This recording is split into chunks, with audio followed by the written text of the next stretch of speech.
Pernah kepikiran nggak, kenapa kita rela bayar mahal buat sesuatu yang, ya, jujur aja, busuk? Selamat datang di pembahasan kita tentang paradoks kemewahan, di mana kita bakal bongkar ide-ide di balik apa yang kita anggap berharga. Gimana kalau semua kemewahan yang kamu idam-idamkan, yang kamu lihat sebagai simbol status tertinggi, itu sebenarnya cuma bohong-bohongan yang kita semua setujui aja? Ini pertanyaan yang provokatif, dan buat jawabnya kita perlu ngerti satu konsep kunci. Kuncinya itu ada di konsep konstruksi sosial. Coba bayangin selembar uang deh, itu kan cuma kertas, ya kan? Tapi karena kita semua setuju itu berharga, ya jadilah dia berharga. Nah, itulah konstruksi sosial. Nilainya dibentuk oleh budaya dan kesepakatan kita, bukan karena kualitas aslinya. Dan seperti yang bakal kita lihat, hal yang sama persis berlaku buat kemewahan. Oke, kita masuk ke bagian pertama, dan siap-siap ya, ini mungkin bakal bikin selera makan kamu sedikit terganggu. Kita akan lihat gimana caranya pembusukan bisa sukses dipasarin sebagai sesuatu yang super mewah. Kita mulai dari wine. Katanya sih ini minuman dengan cita rasa kompleks buat lidah orang-orang canggih. Faktanya, ini tuh cuma jus anggur yang hampir busuk yang difermentasi sama petani miskin biar nggak kebuang sia-sia. Coba bayangin rasa aslinya. Asem, sepet, dan jauh banget dari kata mewah. Anehnya lagi, polanya sama persis buat keju. Dianggap sebagai simbol kemewahan, dibuat sama pemerajin hebat. Kenyataannya, ini susu busuk yang digumpalin, terus dikasih garam biar awet dan nggak perlu dibuang. Sekali lagi, ini soal cara bertahan hidup, bukan soal kemewahan. Nah ini nih yang bikin geleng-geleng kepala. Ada fakta ilmiah yang bilang kalau bau keju biru yang mahal itu, secara ilmiah, identik sama bau bakteri kaki manusia. Yap, kamu nggak salah dengar. Jadi, intinya apa? Intinya itu soal hegemoni budaya. Waktu orang Eropa memasarkan pembusukan versi mereka, kayak wine dan keju, itu dianggap mewah. Tapi giliran pembusukan versi Asia, kayak durian atau terasi, dibilangnya bau dan kampungan. Jadi, siapa yang nentuin standarnya? Ya budaya yang lagi dominan.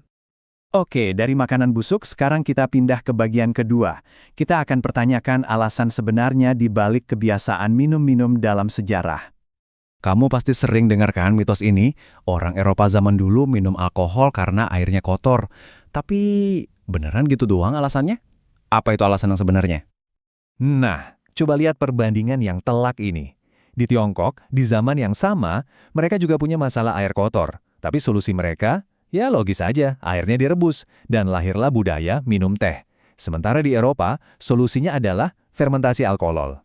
Masalahnya sama, tapi solusinya beda banget. Jadi sebenarnya ini bukan soal bersih-bersih air, tapi soal sensasi. Orang Eropa milih efek mabuk dari alkohol buat pelarian dari hidup mereka yang keras. Mereka lebih mentingin rasanya dan efeknya ketimbang cuma sekedar minum. Sebuah pilihan gaya hidup yang kalau dipikir-pikir masih kejadian kan sampai sekarang? Kalau tadi kita ngomongin sensasi di atas logika, itu udah ekstrim. Sekarang kita naik level lagi. Ke level di mana status sosial itu secara harfiah diraih lewat rasa sakit dan merusak diri sendiri. Gini, argumen utamanya tuh provokatif banget. Makin gak fungsional dan makin gak alami bentuk tubuh seseorang, makin tinggi status sosialnya. Kenapa? Karena itu jadi bukti kalau dia nggak perlu kerja kasar sama sekali buat hidup. Dan ini bukan kejadian sekali dua kali loh. Lihat aja pola yang ngeri ini sepanjang sejarah. Dari kaki teratai di Tiongkok kuno, bedak timbal dan korset di Eropa, sampai krim merkuri di zaman kita sekarang. Pola menyakiti diri demi status ini berulang terus. Dan akibatnya? Nggak main-main, kaki teratai itu artinya tulang sengaja dipatahin dan bikin cacat seumur hidup. Bedak timbal bikin kulit busuk, gigi jadi hitam, sampai akhirnya meninggal karena keracunan. Krim merkuri zaman sekarang bisa merusak ginjal permanen cuma demi kulit putih instan. Oke, kita sampai di bagian akhir. Setelah ngelihat semua ini, pertanyaannya balik lagi. Kenapa sih kita sebagai manusia mau-maunya percaya sama kebohongan besar ini? Kalau kita rangkum dari tadi, kayaknya ada resep aneh buat menciptakan kemewahan. Pertama, ambil sesuatu yang busuk terus kasih branding baru. Kedua, utamain sensasi di atas logika. Dan yang ketiga, yang paling penting, rela nahan sakit demi status. Kesimpulannya begini, kita tuh anehnya emang punya kecenderungan buat menghargai hal-hal yang busuk, bahaya, atau menyakitkan. Selama budaya yang dominan kasih label eksklusif ke barang-barang itu.